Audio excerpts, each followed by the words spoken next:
Assalamualaikum warahmatullahi wabarakatuh. Allahumma salli wa sallim ala Sayyidina Muhammadin sallallahu alaihi wasallam. Hadirin para netizen yang dimuliakan Allah subhanahu wa ta'ala, mudah-mudahan Anda semua diberikan kesehatan oleh Allah subhanahu wa ta'ala, diberikan rizki yang barokah, amin, diberikan ilmu yang bermanfaat. Pada kesempatan video ini kita akan berbicara tentang dunia terbalik. Saya teringat sebuah ayat, Qulillahumma malikul mulki tu'til mulka man tasha' wa tanzi'ul mulka mimman tasha' biyadikal khair. Jadi Allah lah yang menguasai raja, menguasai kerajaan, menguasai menentukan kekuasaan. Malikal mulki tu'til mulka man tasha'. Jadi Allah bisa memberikan kekuasaan kepada yang Dia kehendaki, memberikan jabatan, memberikan otoritas, memberikan kemuliaan kepada yang Dia kehendaki. Wa tanzi'ul mulka mimman tasya, dan juga Engkau ya Allah bisa mencabut, mengambil dengan seketika kekuasaan itu, ketenaran itu, jabatan itu, keagungan itu sekehendak Engkau. Jadi kita sangat yakin dengan kuasa Allah ini. Wa tilkal ayyamu nudawiluha bainan nas. Jadi juga Allah pergilirkan ketenaran, kekuasaan, keagungan itu antara manusia. Tidak selamanya di atas, tidak selamanya di bawah, tapi roda kehidupan berputar. Roda kehidupan dunia berputar. Itu kata Bang Haji Roma Irama. Mewarnai nasib manusia, suka dan terkadang duka. Jadi ketika di atas jangan jumawa, jangan sombong, jangan angkuh, jangan mentang-mentang, jangan adikung adikuno. Pelajaran ini kita bisa ambil dari peristiwa-peristiwa yang sedang saat ini. Bagaimana ketika Allah tunjukkan kuasanya pada seseorang yang bernama Bahar bin Smith. Ketika di atas, ketika dia disanjung, ketika dia mendapatkan kemuliaan, ketika dia mendapatkan kekuasaan, kekuatan, power yang begitu besar, maka disitulah muncul kesombongan. Maka kemudian muncullah keegoan, semena-mena, dan sifat-sifat yang Allah tidak suka berupa sifat sombong, takabur, memandang rendah orang lain, dicirikan dengan gampang memarahi orang. Hei, jangan mentang-mentang punya, memandang orang tidak dengan sebelah mata, itu kesombongan. Itu keangkuhan, bukan pakaianmu, tapi pakaian Tuhan yang berhak disembah oleh segenap alam. Kama qala Roma Irama fi soneta. Hei, jangan mentang-mentang kuasa menyuruh orang tolak pinggang setinggi dada, itu kesombongan. Itu keangkuhan tak pantas kau sandang sebagai seorang insan yang tiada berdaya tanpa kehendak Tuhan. Jadi dalam suatu waktu HBS ini menyatakan bahwa aku adalah cucu Nabi. Aku adalah cucu Nabi. Di dalam darah saya mengalir darah Nabi. Dalam tubuh kami mengalir darah suci kakek kami Rasulullah. Mengalir darah Imam Ali bin Abi Thalib. Mengalir darah Imam Husain. Azan. Azan aja.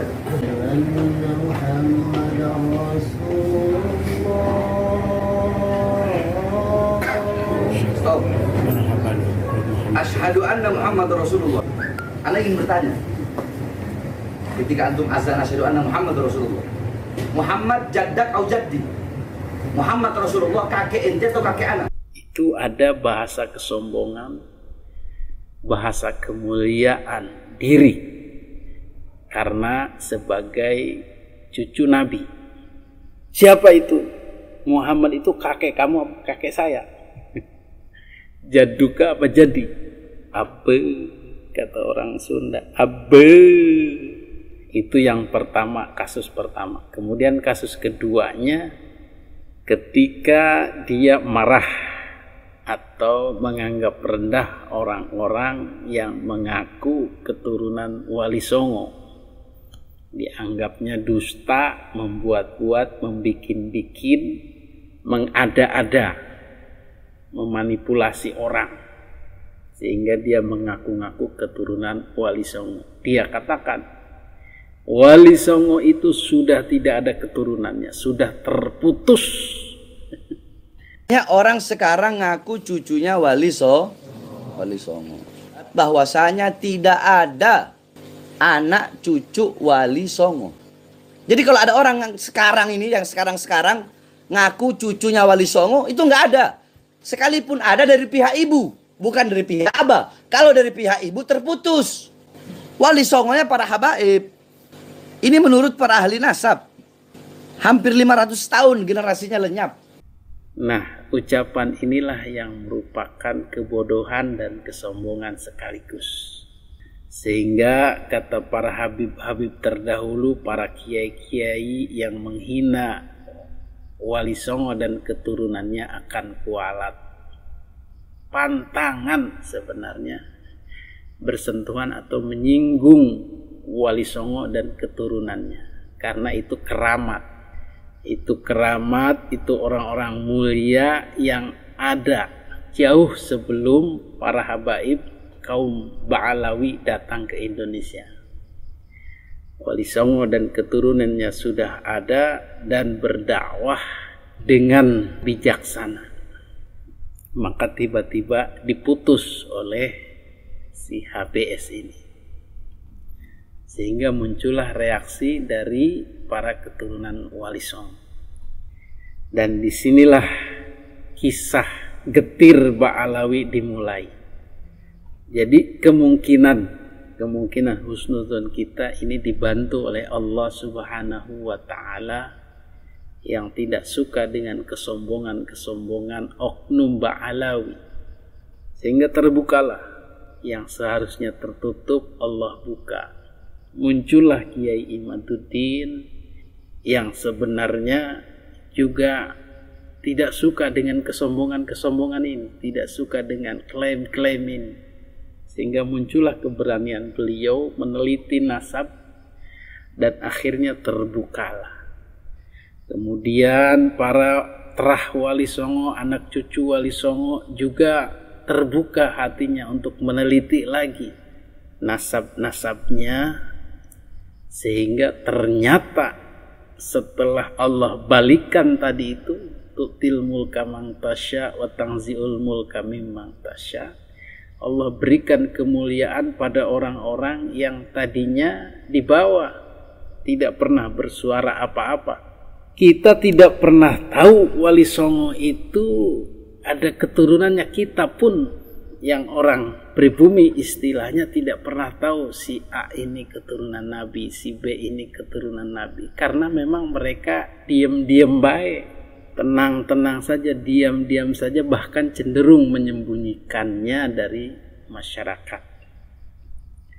Tetapi tidak dengan Ba'alawi, mereka menggembar-gemborkannya kepada masyarakat sebagai cucu Nabi, keturunan Nabi. Kamu harus hormat, kamu harus menjaga, dan seterusnya. Doktrin-doktrin itu. Sehingga sangat jauh berbeda antara keturunan Wali Songo dengan keturunan Ba'alawi. Keturunan Wali Songo kalem, tidak gembar-gembor, bahkan banyak orang tidak tahu, termasuk mungkin Bahar bin Smith pun tidak tahu, karena tidak pernah ada orang keluar-keluar, saya keturunan Wali Songo, di dalam darah saya ada Wali Songo, ada darah Nabi, dan seterusnya. Maka dengan kondisi ini Allah bukakan, ilhamkan kepada Kiai Imaduddin untuk meneliti nasab, dan terbukti ada keterangan putusnya nasab Ba'alawi sehingga tidak nyambung kepada Rasulullah Sallallahu Alaihi Wasallam.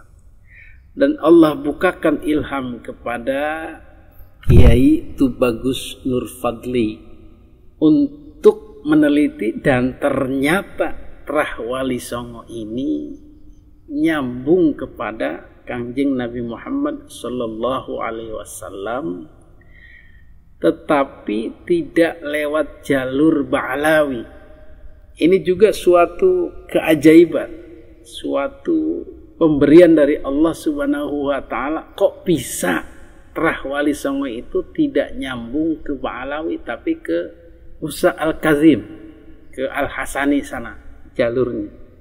Sehingga klaim Bahar bin Smith yang marah-marah itu, yang dengan angkuhnya menyebut si Imad, si Fuad, yang dua-duanya merupakan kiai atau ulama, juga tidak terbukti. Beberapa kali Allah bukakan rahasia-rahasia ini dari kesombongan seorang oknum Habib, dan Allah mudahkan terbuka penelitian, terbuka terahnya Wali Songo, jalurnya kemana, sehingga tidak pernah menyentuh Ba'alawi. Mereka ya, yang ngaku-ngaku keturunan Wali Songo bilang, oh itu Bahar bin Smith. Kenapa kok meragukan nasab Wali Songo? Kenapa bilang Wali Songo tidak punya garis keturunan? Ente kenapa nggak ngomong ke Iman? Ana bilang bahwasanya Wali Songo terputus. Bukan, Wali Songonya adalah habaib, karena nasab mereka bersambung kepada Sayyidina Abdul Malik Azamat Khan bin Alwi Amul Faqih. Imat lebih parah. Kenapa? Karena Imat berarti nggak ngakui Wali Songo sebagai habaib. Karena Wali Songo nasabnya bersambung kepada Amul Faqih, Amul Faqih bersambung kepada Sayyidina Ubaidillah bin Ahmad Al-Muhajir. Sedangkan Ubaidillah diingkari, dibilang nggak ada sama Imat. Kemudian sanad-sanad keilmuan NU, ulama-ulama NU pun tidak nyambung ke Ba'alawi. Kitab-kitab besar yang dipelajari di pondok-pondok pesantren pun ternyata tidak nyambung ke karya-karya Ba'alawi. Ada juga paling sedikit yang kecil-kecil itu aksesoris, tetapi kitab-kitab besar, Iqna, Fathul Bari, Fathul Qori, karya-karya Syekh Nawawi dan seterusnya, Imam Syafi'i, Alfiyah Ibnu Malik dan seterusnya, tidak ada yang bersanad kepada ulama Ba'alawi.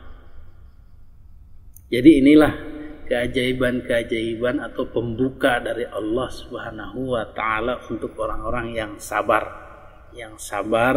yang tidak pernah koar-koar. Justru yang koar-koar ini, yang sombong ini, Allah putarkan, Allah jungkalkan, Allah taruh di bawah. Jadi watangzi'ul mulka mimman tasya, engkau cabut kemuliaan, engkau cabut kehormatan dari yang engkau kehendaki, karena Allah tidak suka dengan orang-orang sombong. Ini penjelasan dari Buya Said Aqil Siraj yang menyatakan bahwa klan Ba'alawi ini terputus, setuju dengan penelitian Kiai Imad, dan silahkan dibantah dengan penelitian juga yang serupa. Ilmu dibantah dengan ilmu, jangan ilmu dibantah dengan doktrin atau emosi, marah-marah, mencap ini itu, memprovokasi umat agar membenci para peneliti nasab ini seolah-olah pemecah belah lah, provokator lah, dan lain-lain. Tapi sebenarnya tidak. Ini keilmuan yang siapa saja bisa membacanya, menelaahnya, bahkan bisa membantahnya lewat karya yang serupa. Ini kan seru, ini kan mulia. Jadi karya dibantah dengan karya, bukan karya dibantah dengan persekusi atau emosi. Wali Songo merupakan auliaillah, wali para wali Allah yang telah berjasa besar menyebarkan agama Islam di Nusantara ini. Tanpa peperangan, tanpa kekerasan, tanpa konflik senjata. Dengan apa? Dengan pendekatan thaqafah wal hadarah, akhlakul karimah, budaya dan peradaban. Mereka bisa mengislamkan masyarakat Jawa. Nah, Wali Songo ini dalam kitab Syamsud Dohirah sudah diputuskan dalam kitab Syamsud Dohirah, Wali Songo keturunan Rasulullah Sallallahu Alaihi Wasallam. Belakangan timbul masalah. Para habab yang di Indonesia ini kebanyakan, atau ngakunya sebagai kebanyakan, pengakuan beliau sendiri adalah turunan Ba'alwi bin Ubaidillah bin Ahmad Al-Muhajir bin Isa Ar-Rumi bin Muhammad An-Naqib bin Ali Waraidi bin Ja'far Shadiq bin Muhammad Baqir bin Ali Abidin bin Husain bin Ali bin Abi Thalib. Dimasalahkan, di antara yang bermasalahkan adalah Kiai Ibaduddin dari Banten yang mengatakan bahwa Imam Ahmad Al-Muhajir tidak punya putra yang namanya Ubaidillah. Maka nasabnya para habaib di Nusantara Ba'alwi yang masuk atau nyambung ke Ahmad Al-Muhajir melalui Ubaidillah batal gugur, kecuali kalau ada data lain yang kuat yang bisa mengalahkan pendapatnya Ustadz Imad. Ini kita bukan masalah like atau dislike ya, bukan masalah kita cinta atau enggak cinta atau benci, enggak. Mari kita diskusi ilmiah berdasar fakta dan burhan, data yang nyata. Nah, Ustadz siapa? Tubagus Nur Fadli ini berhasil dengan susah payah menyusuri semua hal ini. Kesimpulannya, Wali Songo bukan dari Ba'alawi bin Ahmad Al-Muhajir. Artinya Wali Songo tidak kita ragukan bahwa beliau adalah keturunan Rasulullah Sallallahu Alaihi Wasallam, bukan dari Ba'alawi. Jadi masih ada masalah besar. Kalau mau selesai, ini habaib ini turunan siapa? Ayo kita ilmiah, nggak usah emosi, jangan. Ayo kita telusuri nasab beliau ini. Kalau terbukti memang itu benar nasabnya Imam Al-Muhajir bin Isa bin Muhammad bin Ali Waraidi, kita harus hormat kepada habaib karena turunan Rasulullah. Masalahnya kita buktikan mana yang betul-betul habaib keturunan Rasulullah, mana yang tidak benar. Demikian mudah-mudahan menjadi pelajaran bagi kita bahwa kesombongan itu membawa kehancuran. Hadanallahu ayyakum ajma'in. Assalamualaikum warahmatullahi wabarakatuh.